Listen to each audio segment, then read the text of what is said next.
ముఖ్యమంత్రి చంద్రబాబు అధ్యక్షతన రాష్ట్ర స్థాయి బ్యాంకర్స్ కమిటీ ఎస్ఎల్బీసీ సమావేశం ఈ నెల 10వ తేదీన జరగనుంది. వికసిత్ ఏపీ 2047 విజన్ డాక్యుమెంట్ లక్ష్యాలపైన సమావేశంలో చర్చించనున్నారు. అలాగే P4 విధానం అమలు అంశాలపై బ్యాంకర్స్తో సీఎం చర్చించనున్నారు. సీఎం చంద్రబాబు అధ్యక్షతన రాష్ట్ర స్థాయి బ్యాంకర్ల సమావేశం ఈ నెల 10వ తేదీన జరగనుంది. 229వ 230వ బ్యాంకర్ల సమావేశాలను ఒకేసారి నిర్వహించేందుకు అధికారులు సచివాలయంలో ఏర్పాట్లు చేస్తున్నారు. గత ఏడాది అక్టోబర్ 17వ తేదీన 228వ ఎస్ఎల్బీసీ సమావేశం జరిగింది. వికసిత ఆంధ్రప్రదేశ్ 2047 విజన్ డాక్యుమెంట్ లక్ష్యాలు సహా P4 విధానం అమలు అంశాలపై ఎస్ఎల్బీసీ సమావేశంలో చర్చించనున్నారు. అలాగే ప్రాథమిక రంగానికి రుణ వితరణ, ఎంఎస్ఎంఈలకు ఆర్థిక సహకారం, వార్షిక రుణ ప్రణాళికలపై సమీక్ష చేయనున్నారు. 228వ బ్యాంకర్ల సమావేశంలో తీసుకున్న నిర్ణయాలు, యాక్షన్ టేకెన్ రిపోర్ట్లపైన ఎస్ఎల్బీసీలో చర్చించనున్నారు. టిట్కో ఇళ్లు, డ్వాక్రా రుణాలు, ముద్రా రుణాలు, స్టాండప్ ఇండియా, పీఎం స్వనిధి లాంటి కేంద్ర పథకాలపైన సమావేశంలో సమీక్షించనున్నారు. గ్రామీణ ప్రాంతాల్లో బ్యాంకింగ్ నెట్వర్క్, డిజిటల్ జిల్లాల అంశాలపైన ఎస్ఎల్బీసీ సమావేశంలో చర్చించున్నట్లు తెలుస్తోంది. సమావేశానికి వ్యవసాయ శాఖ మంత్రి అచ్చెన్నాయుడు, ఇతర శాఖల మంత్రులు హాజరు కానున్నారు. 2047 నాటికి భారత్ అభివృద్ధి చెందిన దేశంగా నిలిచేలా ప్రధాని నరేంద్ర మోదీ చిత్తశుద్ధితో పరిపాలన సాగిస్తున్నారని AP deputy CM Pawan Kalyan అన్నారు. సంక్షేమాన్ని విస్మరించని అభివృద్ధి కార్యక్రమాలతో దేశ ఆర్థిక వ్యవస్థకు జవసత్వాలు ఇస్తున్నారని కొనియాడారు. అమిత్ షా రాజకీయ అనుభవం, చాతుర్యం సత్ఫలితాలిచ్చాయని పవన్ కళ్యాణ్ ప్రశంసించారు. ఢిల్లీ ఎన్నికల విజయంతో ప్రధాని మోడీపై ప్రజల విశ్వాసం మరోసారి రుజువైందని డిప్యూటీ సీఎం పవన్ కళ్యాణ్ అన్నారు. ఢిల్లీ ఎన్నికల్లో బీజేపీ విజయం సాధించడంపై పవన్ స్పందించారు. 2047 నాటికి భారత అభివృద్ధి చెందిన దేశంగా నిలిచేలా మోడీ పాలన సాగిస్తున్నారని కొనియాడారు. మోడీ నిర్దేశించిన లక్ష్యం అందుకోవడంలో ఢిల్లీ పాత్ర అత్యంత కీలకమని అన్నారు. డబుల్ ఇంజన్ సర్కార్ ద్వారా దేశ రాజధానిలో సమ్మిళిత అభివృద్ధి సాధ్యమవుతుందని అన్నారు. అమిత్ షా రాజకీయ అనుభవం, చాతుర్యం సత్ఫలితాలు ఇచ్చాయని పవన్ కళ్యాణ్ ప్రశంసించారు. గుణదల మేరీమాత ఉత్సవాలు మరికొద్దిసేపట్లో ప్రారంభం కానున్నాయి. తొలి రోజు ఆదివారం కావడంతో లక్షలాదిగా భక్తులు వచ్చే అవకాశం ఉండటంతో పోలీసులు పటిష్ట ఏర్పాట్లు చేశారు. జ్యోతి ప్రజ్వలన చేసి బిషప్ తెలగతోటి జోసెఫ్ రాజారావు ఉత్సవాలను ప్రారంభించారు. సుప్రసిద్ధ పుణ్యక్షేత్రం గుణదల మేరీమాత ఉత్సవాలు మరికొద్దిసేపట్లో ఘనంగా ప్రారంభం కానున్నాయి. గుణదల ఉత్సవాలకు రాష్ట్ర నలుమూలల నుండి లక్షలాది మంది భక్తులు తరలిరానున్నారు. ఈ నేపథ్యంలో పుణ్యక్షేత్ర గురువులు ఇప్పటికే అన్ని ఏర్పాట్లు పూర్తి చేశారు. మత పెద్దలు ప్రత్యేక ప్రార్థనలు, దివ్య బలి పూజతో ఉత్సవాలకు అంకురార్పణ చేశారు. ఈ రోజు నుంచి 3 రోజుల పాటు జరిగే ఉత్సవాలకు 10 లక్షల మంది భక్తులు వస్తారని అంచనా వేస్తున్నారు. ఈ నేపథ్యంలో పోలీసు బందోబస్తుతో పాటు ట్రాఫిక్ మళ్లిస్తూ సిపి ఆదేశాలు జారీ చేశారు.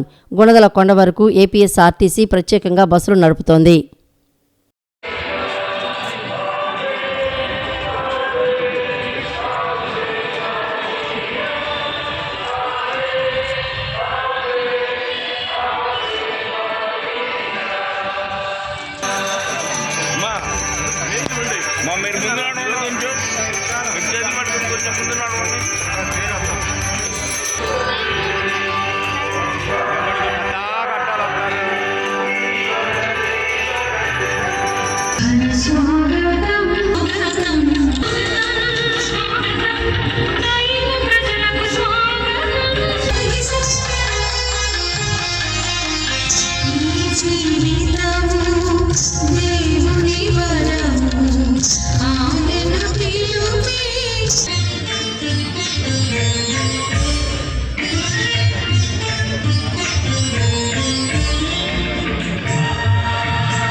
సహోదరి సహోదరులారా, ప్రియమైన లూర్దు మాత భక్తులారా, 2025 గుణదల లూర్దు మాత ఉత్సవాలను అధికారపూర్వకంగా మేము ప్రారంభిస్తున్నాం. గట్టిగా అందరూ కూడా చెప్పండి కొడదాం. లూర్దు మాతకు, లూర్దు మాతకు. ప్రధాని మోదీపై ఉన్న నమ్మకంతోనే ఢిల్లీ అసెంబ్లీ ఎన్నికల్లో బీజేపీ ఘన విజయం సాధించిందని సీఎం చంద్రబాబు అన్నారు. ఢిల్లీ ప్రజలు సరైన సమయంలో సరైన పార్టీని ఎన్నుకున్నారని తెలిపారు. సంపద సృష్టించలేనిది, ప్రభుత్వానికి ఆదాయం పెంచలేని నేతలు ఎందుకని సీఎం ప్రశ్నించారు. ప్రజల జీవన ప్రమాణాలు, తలసరి ఆదాయం పెరుగుతూ ఉండాలని సూచించారు. ఏపీ, ఢిల్లీ ప్రజలు తప్పు తెలుసుకొని కష్టాల నుంచి బయటపడ్డారని తెలిపారు. ఢిల్లీ ఎన్నికల ఫలితాలపై ఏర్పాటు చేసిన మీడియా సమావేశంలో సీఎం చంద్రబాబు మాట్లాడారు. ఆప్ పాలనలో ఢిల్లీలో ఎక్కడ చూసినా చెత్త పేరుకుపోయిందని సీఎం అన్నారు. కొన్ని విధానాల వల్ల అత్యంత కాలుష్య నగరంగా ఢిల్లీ మారిందని తెలిపారు. ఒకప్పుడు పంజాబ్కు అన్ని రంగాల్లో మంచి పేరుండేదని, కానీ ఇవాళ పంజాబ్ అంటే డ్రగ్స్ గుర్తుకు వస్తున్నాయని వ్యాఖ్యానించారు. వైఎస్ఆర్సీపీ పాలనలో ఏపీలో మద్యం మాఫియా తయారైందని మండిపడ్డారు. ఏపీ, ఢిల్లీలో అమలు చేసిన పాలసీలకు విజయం దక్కలేదని అన్నారు. ప్రజల ఆకాంక్షలను వారు పట్టించుకోలేదని, ఓటేసిన పాపానికి ప్రజల భవిష్యత్తును కాటేశారని అన్నారు. ఢిల్లీ ప్రజలు తప్పు తెలుసుకుని కష్టాల నుంచి బయటపడ్డారని పేర్కొన్నారు. 1991 తర్వాత దేశంలో ఆర్థిక సంస్కరణలు వచ్చాయని, వాటిని తెలుగు బిడ్డ పీవీ తీసుకువచ్చారని గుర్తు చేశారు. సంపద సృష్టిస్తేనే ఆదాయం పెరుగుతుందని, మౌలిక వసతులు వస్తాయని అన్నారు. 1995-2024 మధ్య మన తలసరి ఆదాయం 9 రెట్లు పెరిగిందని వెల్లడించారు. తెలుగు రాష్ట్రాల్లో $3,000 తలసరి ఆదాయం ఉందని, బీహార్లో తలసరి ఆదాయం ఇంకా $750 ఉందని సీఎం తెలిపారు. టెక్నాలజీ సాయంతో మనం ముందుకు వెళ్లామని, అంతేకాకుండా మనకు ఐటీ మౌలిక వసతులు గేమ్ చేంజర్గా మారాయని అన్నారు. మనం గుర్తుపెట్టుకోవాల్సింది, ఒక లీడర్ కానీ కరెక్ట్గా ప్లాన్ చేస్తే ఏం జరుగుతుందో ఇది ఒక ఎగ్జాంపుల్స్. ఇవన్నీ నేను అందుకే చాలాసార్లు చెప్పాను, భారతదేశానికి రైట్ టైంలో రైట్ లీడర్ నరేంద్ర మోడీజీ. కొంతమందికి ఇష్టమున్నా లేకపోయినా it is the right momentum.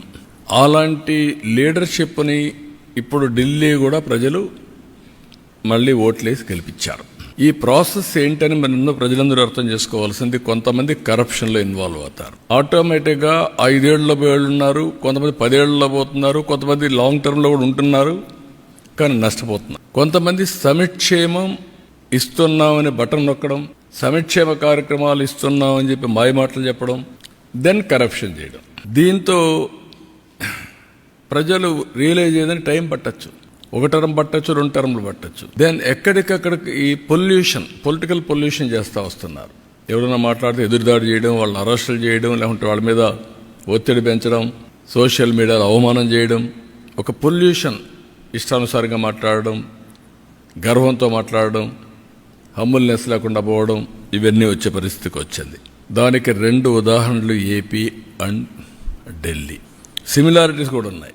ఆ రోజు Delhi model of education, what is that model? నేను బాగా చదువు చెప్పిస్తున్నా, ఓకే. హైయర్ ఎడ్యుకేషన్ ఉందా? లేదు. ఆ తర్వాత కాలేజీలు ఉన్నాయా? లేవు. తర్వాత ఉద్యోగాలు ఉన్నాయా? లేవు. రెండోది మహిళా హాస్పిటల్స్, హెల్త్. ఇంటికి నేను మందులు పంపిస్తున్నా, ఓకే, బాగానే ఉంది. సూపర్ స్పెషాలిటీ హాస్పిటల్ ఉందా? లేదు. ఇవన్నీ చేసిన తర్వాత నీళ్లు ఇచ్చే పరిస్థితులు లేరు. డ్రైనేజ్, డ్రింకింగ్ వాటర్ కలిసిపోయే పరిస్థితి వచ్చింది. ఢిల్లీలో ఎక్కడ చూసినా డస్ట్ బేరకపోయి garbage, it is a city of garbage అయింది. మెయిన్ రోడ్లో ఎవరన్నా విఐపీస్ వస్తే, అంబాసిడర్స్ వస్తే, కంట్రీ హెడ్స్ వస్తే, మెయిన్ రోడ్లో గార్బేజ్ ఉండే పరిస్థితికి వచ్చింది. Yamuna totally pollution. ఒక సీజన్లో ఢిల్లీలో pollution highest in the world. Most polluted city ఏదైనా ఉందంటే ఢిల్లీ, దానికి చిరునామా అనే పరిస్థితికి వచ్చాం.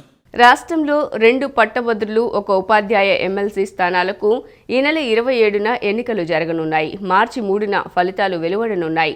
శాసనమండలి ఎన్నికల కోసం కేంద్ర ఎన్నికల సంఘం ఏర్పాట్లు పూర్తి చేస్తోంది. ఈ నేపథ్యంలో ఉమ్మడి కృష్ణా, గుంటూరు జిల్లాల పట్టభద్రుల ఎమ్మెల్సీ స్థానాల తెలుగుదేశం అభ్యర్థులకు ఆ పార్టీ అధిష్టానం బీఫారాలు అందజేసింది. రాష్ట్రంలో 2 గ్రాడ్యుయేట్, 1 టీచర్స్ ఎమ్మెల్సీ స్థానానికి గాను ఈ నెల 27న ఎన్నికలు జరగనున్నాయి. మార్చి 30న జరిగే ఓట్ల లెక్కింపుతో ఫలితాలు వెలువడనున్నాయి. ఉమ్మడి కృష్ణా, గుంటూరు జిల్లా, అలాగే ఉమ్మడి గోదావరి జిల్లాల పట్టభద్రులు ఎమ్మెల్సీ స్థానాలతో పాటు ఉమ్మడి విశాఖ, విజయనగరం, శ్రీకాకుళం జిల్లాల టీచర్స్ ఎమ్మెల్సీ స్థానాలకు కేంద్ర ఎన్నికల సంఘం ఎన్నికలు నిర్వహించనుంది. ఎమ్మెల్సీ ఎన్నికల నామినేషన్ వేసేందుకు ఫిబ్రవరి 10వ తేదీ చివరి రోజు కాగా 11న నామినేషన్లను పరిశీలించనున్నారు. ఇక నామినేషన్ల ఉపసంహరణకు ఫిబ్రవరి 13 ఆఖరు తేదీ. అయితే ఇప్పటికే పలువురు అభ్యర్థులు తమ నామినేషన్లు దాఖలు చేశారు. ఉమ్మడి కృష్ణా, గుంటూరు జిల్లా పట్టభద్రులు ఎమ్మెల్సీ స్థానానికి తెలుగుదేశం అభ్యర్థిగా ఆలపాటి రాజేంద్ర ప్రసాద్ పోటీ చేయనున్నారు. ఇక ఉమ్మడి గోదావరి జిల్లాల ఎమ్మెల్సీ స్థానానికి పేరాబత్తుల రాజశేఖర్ను పార్టీ ఎంపిక చేసింది. ఈ క్రమంలో ఎమ్మెల్సీ అభ్యర్థులకు టీడీపీ అధిష్టానం బీఫారాలు అందజేసింది. మంగళగిరిలోని టీడీపీ కార్యాలయంలో పార్టీ రాష్ట్ర అధ్యక్షుడు పల్లా శ్రీనివాసరావు, మంత్రులు అచ్చెన్నాయుడు, నారాయణ ఎమ్మెల్సీ అభ్యర్థులకు బీఫారాలు అందజేశారు. ఉయ్యూరు వీరమ్మ తల్లి తిరునాళ్లు ప్రారంభమయ్యాయి. సాంప్రదాయం ప్రకారం పోలీసు శాఖ అమ్మవారికి సారె సమర్పించారు. పారుపూడి వంశస్థుల ఆధ్వర్యంలో జరిగే ఈ ఉత్సవాలకు లక్షలాది మంది భక్తులు తరలి రావడంతో ఉయ్యూరు పరిసర ప్రాంతాలు జనసముద్రంతో సందడిగా మారాయి.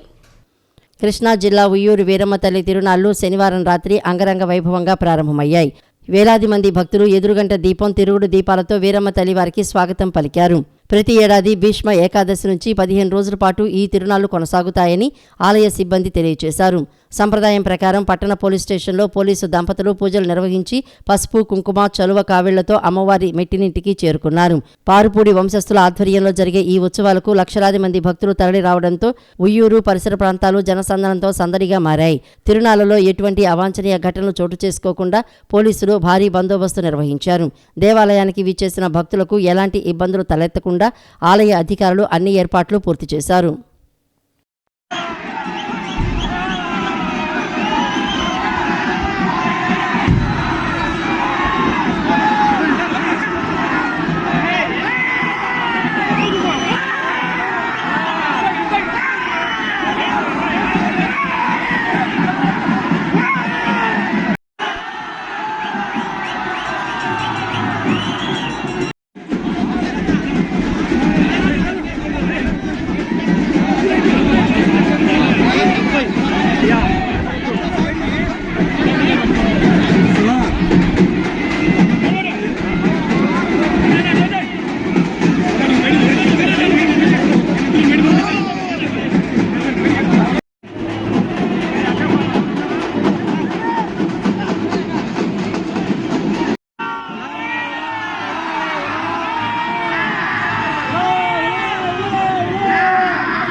వచ్చిద్దా వీడియో?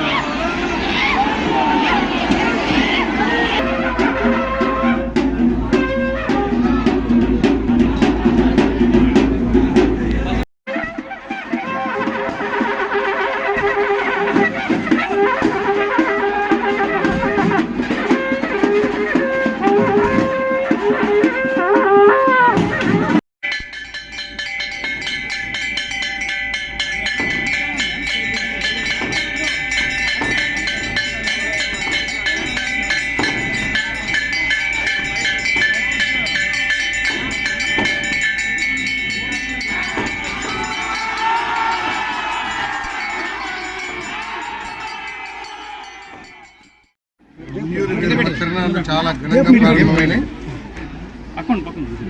నాకు తెలిసి ప్రతి సంవత్సరం కంటే కూడా ఈ సంవత్సరం భక్తులు ఎక్కువగా వస్తున్నట్లు కనబడతా ఉంది. ఆ తల్లి దీవెనతో ఒక సంవత్సరం గతులు అంతా కూడా అందరూ చాలా సంతోషంగా ఈ ప్రాంతం వాళ్ళందరూ ఉన్నారు. భక్తుల కోరికలు తీర్చే తల్లి వీరమ్మ తల్లి, ఆ తల్లి దీవెనతో అందరూ రైతులు, మహిళలు, విద్యార్థులు, కార్మికులు అందరూ కూడా చల్లగా ఉండాలని, వారి కుటుంబాలందరూ కూడా సంతోషంగా ఉండాలని. ఢిల్లీ ప్రజలు కేజ్రీవాల్పై పెట్టుకున్న నమ్మకాన్ని, విశ్వాసాన్ని నిలబెట్టుకోలేదని కేంద్ర మంత్రి పెమ్మసాని చంద్రశేఖర్ అన్నారు. సంక్షేమం, తాయిలాలతో ప్రజలను మభ్యపెట్టాలని కేజ్రీవాల్ చూశారని విమర్శించారు. ప్రజల్లో స్పష్టమైన మార్పు తాము ప్రచారం చేసినప్పుడే కనిపించిందని అన్నారు. ఢిల్లీలో వెహికల్ పొల్యూషన్తో పాటు పొలిటికల్ పొల్యూషన్ ఉందని అన్నారు. బీజేపీ గెలుపుతో పొలిటికల్, వెహికల్ పొల్యూషన్ పోతాయని తెలిపారు. సీఎం చంద్రబాబు తాను ఢిల్లీ ఎన్నికల్లో ప్రచారం చేసిన చోట బీజేపీ అభ్యర్థులు భారీ మెజారిటీతో గెలిచారని గుర్తు చేశారు. ఎన్నికల్లో ఓడిపోయిన వారు ఏం మాట్లాడాలనుకుని ముందుగానే నిర్ణయించుకుంటారని కేంద్ర మంత్రి పెమ్మసాని చంద్రశేఖర్ తెలిపారు. జనాభా పెరుగుదలకు కావాల్సిన డ్రైనేజెస్ గా వీటన్నిటిని ఒక ప్రణాళికబద్ధంగా చేసినటువంటి పరిస్థితుల్లో థర్డ్ టైం కూడా ఇదే గవర్నమెంట్ చూడాలనేది వాళ్ళ ఉద్దేశం కాదు. మీరు అదేవిధంగా ఇటు సైడ్ చూస్తే ఎన్డీఏ కానీ, బీజేపీ కానీ మరి 12 లక్షల వరకు ట్యాక్స్ లేకుండా చేయటం, ప్రజలకి కొనుగోలు శక్తిని పెంచే విధంగా, వాళ్ళకి డబ్బు పెంచే విధం, ఒక విజన్ తోటి ఇండియాని ప్రపంచంలో ఒక మంచి పొజిషన్ కి తీసుకెళ్లేటువంటి మోదీ గారి విజన్ గాని, చంద్రబాబు నాయుడు గారు గాని, కేంద్ర మంత్రులు గాని, ఎంపీలు గాని అందరూ కూడా ప్రచారం చేయడం, ఏ విధంగా కేంద్ర రాష్ట్ర ప్రభుత్వాలు ఒకే విధంగా ఉంటే డెవలప్ అవుతుంది అని ఎక్స్ప్లెయిన్ చేసిన విధానం. అదేవిధంగా నేను ఇందా చెప్తా ఉన్నాను, ఢిల్లీ పొల్యూషన్, పొలిటికల్ పొల్యూషన్ రెండు ఉన్నాయి ఢిల్లీలో. మొన్న చంద్రబాబు గారు వచ్చి ఒక మాట చెప్పారు తెలుగు వారందరికీ, వెల్త్ క్రియేట్ చేయలేని వాళ్ళు వెల్త్ ని డిస్ట్రిబ్యూట్ చేసే అధికారం ఎక్కడిది మీకంట. ప్రోగ్రెసివ్ గా కలిసి అలా వర్క్ చేయడం తెలియకపోవడం కేజ్రీవాల్ గారికి, బీజేపీ చేసేటువంటి ఒక విజన్, డెవలప్మెంట్, ఈ ఎన్డీఏ మిత్రపక్షాలందరూ కూడా ఒక పాజిటివ్ ఎనర్జీని క్రియేట్ చేసి ఒక మూమెంటం క్రియేట్ చేయడం, ఇవన్నీ మల్టిపుల్ ఫ్యాక్టర్స్ చూసినప్పుడే ఇలాంటి మంచి విజయాలు. విజయవాడలోని గుణదల మేరీమాత చర్చిను పీసీసీ అధ్యక్షురాలు షర్మిల సందర్శించారు. మందిరంలో ప్రత్యేక ప్రార్థనలు చేసి ఆమె క్రైస్తవ మత గురువుల ఆశీస్సులను అందుకున్నారు. ఈ సందర్భంగా 100 సంవత్సరాల చరిత్ర కలిగిన మేరీమాత చర్చి విశిష్టతను షర్మిల అడిగి తెలుసుకున్నారు. విజయవాడలోని ప్రసిద్ధ క్రైస్తవ పుణ్యక్షేత్రం గుణదల మేరీమాత చర్చిని ఏపీ కాంగ్రెస్ పార్టీ అధ్యక్షుడు వైఎస్ షర్మిల తొలిసారి సందర్శించారు. ఆదివారం నుంచి గుణదల మేరీమాత ఉత్సవాలు ప్రారంభం కానున్న నేపథ్యంలో శనివారం మధ్యాహ్నం షర్మిల క్రైస్తవ మందిరాన్ని సందర్శించారు. ఈ సందర్భంగా విజయవాడ కథోలిక్ పీఠం బిషప్ తెలగతోటి రాజారావు షర్మిలను సాదరంగా ఆహ్వానించారు. తొలుత క్రైస్తవ సంప్రదాయం మేరకు కొవ్వొత్తులు వెలిగించిన తర్వాత మందిరంలో ప్రత్యేక ప్రార్థనలు చేసిన షర్మిలకు బిషప్ రాజారావు దైవాసీనులు అందజేశారు.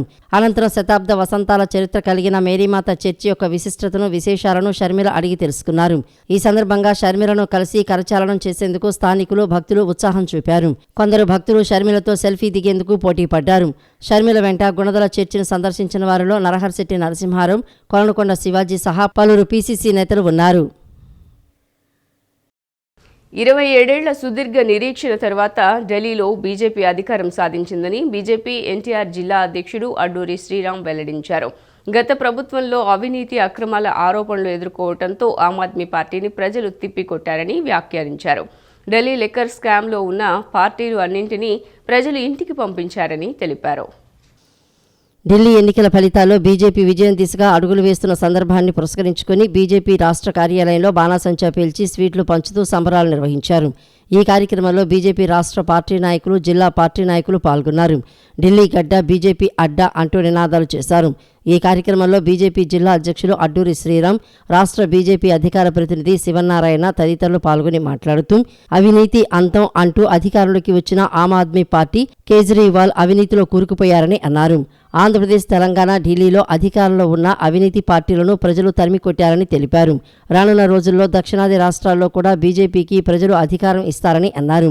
బీజేపీకి అన్ని వర్గాల నుంచి ఆదరణ లభిస్తుందన్నారు. ఢిల్లీలో బీజేపీకి అధికారం కట్టబెట్టిన ప్రజలకు ధన్యవాదాలు తెలిపారు. అవినీతి, అక్రమాలకి, సుపరిపాలన, అభివృద్ధికి జరిగినటువంటి పోరాటంలో భారతీయ జనతా పార్టీకి ప్రజలు పెద్ద ఎత్తున పట్టం కట్టడం జరిగింది. గత 10 సంవత్సరాల్లోని అనేక అవినీతి అక్రమాలకు పాటుపడి వేల కోట్ల మద్యం కుంభకోణాలు చేసి ఆ యొక్క కుంభకోణాల్లో ఆంధ్రప్రదేశ్ లో ఉన్నటువంటి పార్టీలని సైతం, ప్రభుత్వాలను సైతం, తెలంగాణలో ఉన్నటువంటి ప్రభుత్వాలను సైతం కలిసికట్టుగా అవినీతి చేసిన నేపథ్యంలో గత 7 నెలల కింద జరిగినటువంటి ఎన్నికల్లో ప్రజలు ఆంధ్రప్రదేశ్ లో ఉన్న ప్రభుత్వాన్ని, తెలంగాణలో ఉన్న ప్రభుత్వాన్ని ఓడించడం జరిగింది. అదే తరహాలో ఈరోజు అవినీతికి పాల్పడినటువంటి మద్యం కుంభకోణం చేసినటువంటి ఆ పార్టీ ఏదైతే ఉందో దాన్ని కూడా ప్రజలు చెల్లి చీడి ఇచ్చి ఇంటికి పంపించడం జరిగింది. గతంలో అనేక పార్టీలు మధ్య తరగతిని చంపేస్తున్నారు, పేదల్ని, రైతులను ఇబ్బంది పెడుతున్నారు, ఉండవాళ్ళకి అలాగే కోటీశ్వర్లకే ఉపయోగపడుతుంది భారతీయ జనతా పార్టీ మాయమాటలు చెప్పి ప్రజలను నమ్మించే ప్రయత్నం చేశారు. ప్రజలు గమనించారు. ఈ 3వసారి నరేంద్ర మోదీ గారి ప్రభుత్వం వచ్చిన తర్వాత ఏ విధంగా శాంతి భద్రతలు కాపాడుతుంది, భారతదేశ అభివృద్ధి, భారతదేశం వాల్యూ ప్రపంచ దేశాలు ఎలాగుందో ఈ రోజు గమనించారు. ఈ రోజున కేజ్రీవాల్ ఏ రోజైతే మాట చెప్పి సామాన్యుడిగా అవతారం ఎత్తి చేసి ఆస్తిపరుడిగా మారి కోటీశ్వరుడిగా నడిచి ఇవాళ హోటల్లో నిర్మాణం చేస్తున్నటువంటి శేష్ మహల్ సాక్షిగా కేజ్రీవాల్ ఓడించిన ఢిల్లీ ప్రజల యొక్క ఘనతని వాళ్ళు అభినందించేటువంటి పరిస్థితి. నరేంద్ర మోడీ గారి యొక్క నాయకత్వం ఢిల్లీ ప్రజలు కోరుకుంటా ఉన్నారు. ఒకప్పుడు సాహెబ్ సింగ్ వర్మ గారు కానీ, మదన్ లాల్ ఖురానా గారు కానీ, సుష్మా స్వరాజ్ గాని బ్రహ్మాండమైనటువంటి నాయకుల పరిపాలనలో విరాజిల్లినటువంటి ఢిల్లీ మళ్ళీ ఒక 27 సంవత్సరాల తర్వాత వాళ్ళ ఢిల్లీ ఆధిక్యాన్ని రుజువు చేస్తున్నటువంటి తరుణంలో భారతీయ జనతా పార్టీయే ఈ దేశానికి సమర్థవంతమైనటువంటి పార్టీ అని చెప్పి తల కిరీటం మీద ఢిల్లీ పీఠాన్ని భారతీయ జెండా ఎగరేసినటువంటి ఢిల్లీ ప్రజలకి మా అభినందనలు తెలియజేస్తా ఉన్నాం. సెంట్రల్ నియోజకవర్గంలోని ప్రతి డివిజన్ను సంపూర్ణ పారిశుద్ధ్య డివిజన్గా తీర్చిదిద్దుతామని సెంట్రల్ ఎమ్మెల్యే బోండా ఉమా అన్నారు.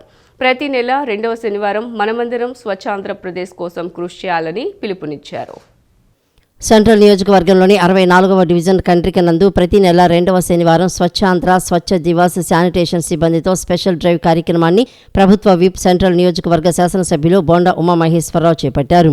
డివిజన్ మొత్తం రోడ్లను, మురికి కాలువలను పరిశీలించారు. ఈ సందర్భంగా బోండా ఉమా మాట్లాడుతూ నియోజకవర్గంలోని 21వ డివిజన్లో ఉన్నటువంటి చెత్తను, మురికి కాలువలను, శుభ్రతా పనులను పరిశీలించి దోమల వల్ల డెంగూ, మలేరియా వంటి వ్యాధులు ప్రబలకుండా తగు చర్యలు తీసుకోవడం జరుగుతుందని, ప్రతి డివిజన్లో ఉన్నటువంటి చెత్తను శుభ్రం చేసి నియోజకవర్గాన్ని ఒక మోడల్ నియోజకవర్గంగా తీర్చిదిద్దటమే లక్ష్యంగా కృషి చేస్తామని తెలిపారు. ప్రతి 2వ శనివారం 3 డివిజన్లలో ఏకకాలంలో కార్యక్రమాలు నిర్వహించేలా ప్రణాళికలు సిద్ధం చేసినట్లు వివరించారు. ఉదయం 7 గంటల నుండి సాయంత్రం 5 గంటల వరకు స్పెషల్ డ్రైవ్ నిర్వహించి కండ్రిక నందు డివిజన్ మొత్తం ఉన్నటువంటి పారిశుద్ధ్య పనులు పరిశీలించి ఎక్కడైతే శుభ్రంగా లేదో ఆ ప్రాంతాన్ని తక్షణమే శుభ్రంగా చేసేలా చర్యలు తీసుకుంటున్నామని అన్నారు. స్వచ్ఛ భారత్, స్వచ్ఛ ఆంధ్రప్రదేశ్ అటు ప్రధానమంత్రి నరేంద్ర మోడీ గారు, ఇటు ముఖ్యమంత్రి చంద్రబాబు నాయుడు ఆదేశాలతో ప్రతి 2వ శనివారం నాడు పెద్ద ఎత్తున ఒక స్పెషల్ డ్రైవ్ని ఒక డివిజన్లో చేపట్టడం జరుగుతుంది. ఈ స్పెషల్ డ్రైవ్లో దాదాపు 200 మంది శానిటేషన్ సిబ్బంది, మరి వాళ్ళ బాబు శ్రీనివాస్ గారి మున్సిపల్ అధికారి బాబు శ్రీనివాస్ గారి ఆధ్వర్యంలో 64వ డివిజన్లో స్పెషల్ డ్రైవ్ చేపట్టాం. టోటల్గా మురుగు కాలువలు కానీ, అదే మరి చెత్త కానీ, కంపలు కానీ, ఇంకేమైనా ఎక్కడన్నా అడ్డుపడతాం కానీ, దోమలు కానీ, పూర్తిగా ఆ డివిజన్ని ఎక్కడ మురుగు కానీ, మురికి కానీ, చెత్త కానీ లేనటువంటి డివిజన్గా తీర్చిదిద్దడమే లక్ష్యంగా ఉదయం 7 గంటల దగ్గర నుంచి సాయంత్రం వరకు స్పెషల్ డ్రైవ్ పెట్టాం. ఇలా ప్రతి 2వ శనివారం రాబోయే ఇవాళ 1 డివిజనే మోడల్గా తీసుకున్నాం. రేపు 3 డివిజన్లు పెడతాం.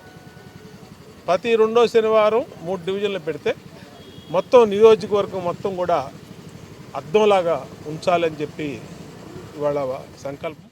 పాఠశాలలు ఎల్లప్పుడూ విద్యతో పాటుగా విద్యార్థి అభిరుచికి తగ్గట్లుగా బోధన చేయాలని intelligence department ASP Sheikh Khader Basha అన్నారు. విద్యార్థికి ఏ అంశం పట్ల అయితే అభిరుచి కలిగి ఉన్నదో దానిని గమనించి దానికి అనుగుణంగా బోధించితే విద్యార్థి సర్వతోముఖాభివృద్ధికి తోడ్పడుతుందని తెలియజేశారు. పటమట ఎన్ఎస్ఎం స్కూల్ ప్రాంగణంలో నిన్న సాయంత్రం కిండర్ గార్డెన్ వార్షికోత్సవ వేడుకలు వైభవంగా జరిగాయి.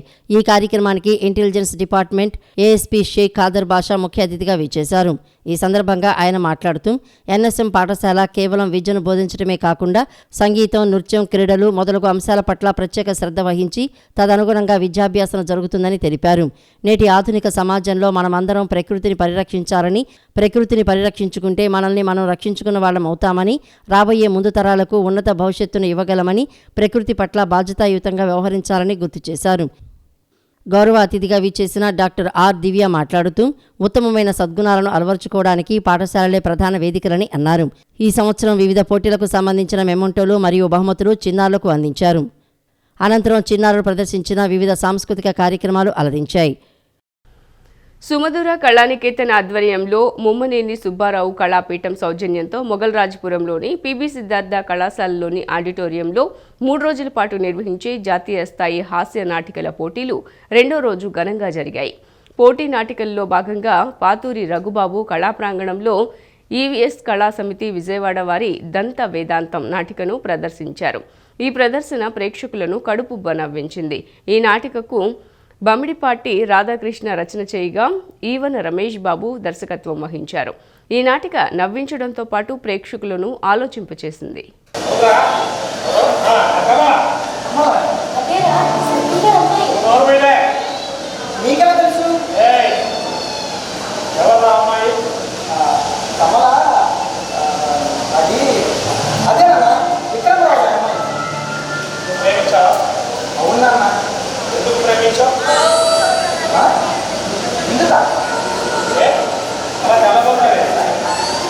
పెళ్లి చేసుకోకుండా ఉండలేనని ఎలా నిర్ణయించుకుని పెళ్లి చేసుకుంటానని ఏ ధీమాతో అమ్మాయికి ప్రమాణించాలి.